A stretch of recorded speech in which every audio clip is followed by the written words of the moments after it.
I'm joining the board of Acreage Holdings because my thinking on cannabis has evolved. I'm convinced descheduling the drug is needed so we can do research, help our veterans, and reverse the opioid epidemic ravaging our communities. So why the change of heart? The party panel is back. Brooke Goldstein, Marie Harf, and Jamie Weinstein.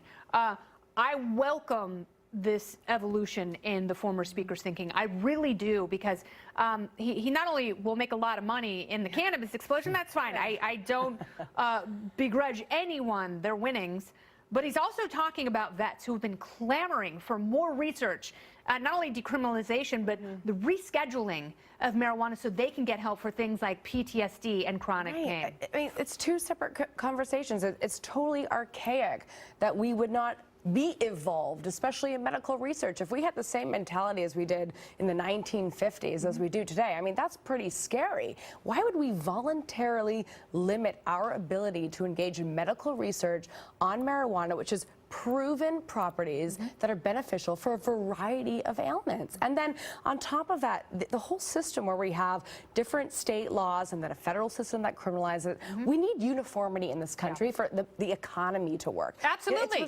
And we need to change the laws, we need to change the scheduling, we need more research. But what do you think it was? Do you think it was waking up for the first time in 40 years without a hangover because someone dosed him the night before?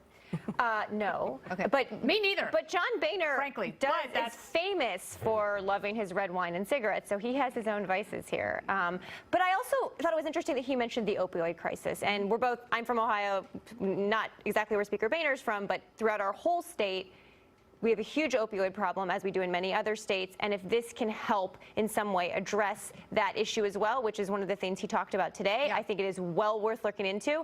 And look, politicians, when they leave D.C., sometimes do find the ability to evolve and tell the truth. And I think it's actually really refreshing. Bob Barr was Mr. Impeachment and then ran for president as a libertarian. It's just, I loved him in Borat. Go ahead. It is actually just refreshing that public figures can evolve on things. Yeah. I actually don't find it refreshing. I think this is a profile on political cowardice. It's easy to do it once you're out of Congress. Much harder when you have to worry about what voters do. And that's probably why he didn't do it until now, because he was afraid he'd go home to Ohio and they would say, look, John Boehner wants your kids to have drugs.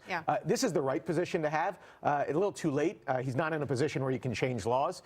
You know, much easier to do it now than when he was actually had a position to change laws. The good news is at least we're talking about it. And at least he's talking about it in a way that doesn't trivialize it like Jeff Sessions is. And I hope someone like John Boehner gets into Sessions' ear and says, if for no other reason than for vets and older people who are experiencing these chronic conditions, let them have some peace, let them make their own choices. Exactly. I mean, talk about the 1950s. Jeff Sessions' policy on this that he is promoting. He's an eternal sock hop. Exactly. He's still with us, though. That's the great news. I want to thank Jamie and Marie and Brooke. Thank you. Great to see you all. Thank you so much. And coming up, Mark Zuckerberg. Zuck back in the hot seat, and this time lawmakers not so nice. Howdy.